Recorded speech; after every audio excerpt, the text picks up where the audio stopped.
The Island Boys' career was always more cringe than credible. But just when everyone thought they had hit rock bottom, they grabbed a shovel and started digging even deeper. What I'm about to share isn't just another embarrassing moment. It's the final nail in a coffin they've been building since 2021. And by the end of this, you'll understand why even their own mom probably scrolls past their TikToks. Let's rewind to where this train wreck began. If you're going to watch an empire collapse, you should know how shaky the foundation was from day one. Back in October 2021, two twins from Florida jumped into a swimming pool, hit record, and started rapping about being island boys. The problem? They had the lyrical talent of a blender full of marbles. The song was so bad that even Snoop Dogg stopped what he was doing just to roast them. Gang, gang, daddy ain't got to use that word. I'm speechless. Two clowns in a pool. But here's the thing about the internet. Being hilariously awful is often better than being forgettable. That clip blew up, 10 million views in a week, memes everywhere, and suddenly Alex and Franky Venegas went from nobodies to viral sensations. For a while, the money was rolling in. They even bragged about making $40,000 a day, 40 grand just for existing and being cringe. Bro, we were making $40,000 a day. That's more than most people make in a year.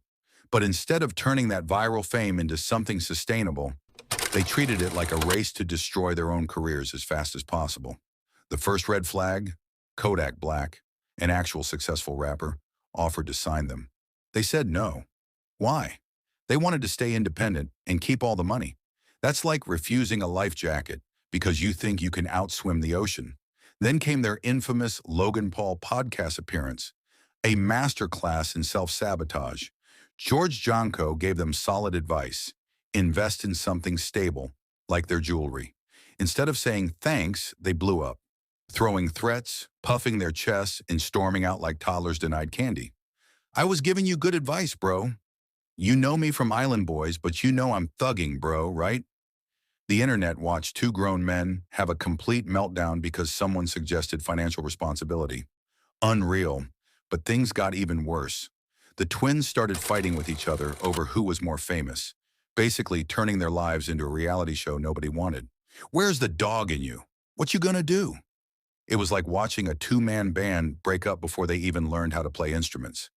Then came the moment that made the internet collectively say, yeah, we're done. In August 2023, a video dropped of the brothers kissing, full-on making out, not just a quick peck. The internet didn't just cringe, it recoiled. Even their biggest fans said, nope, brands cut ties, venues canceled shows.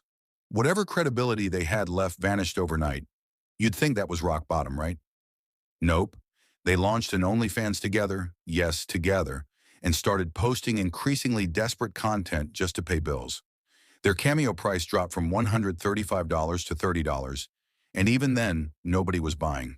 And then it got darker.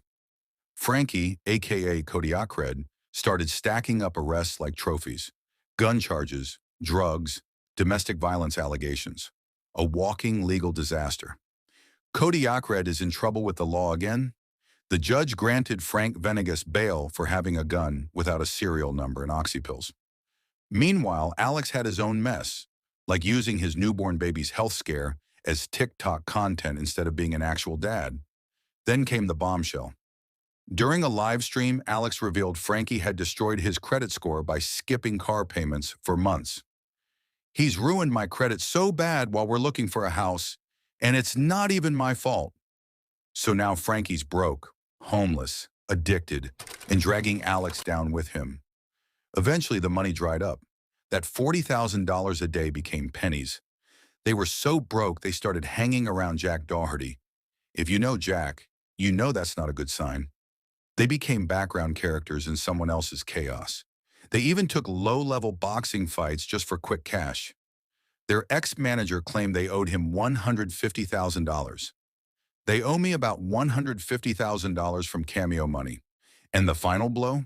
The song that started it all, their only real asset, they sold the rights. So even if it went viral again, they wouldn't see a dime. They literally gave away the one thing that made them relevant. Fast forward to 2025. These guys are ghosts online. Franky's homeless, addicted, and drowning in legal trouble.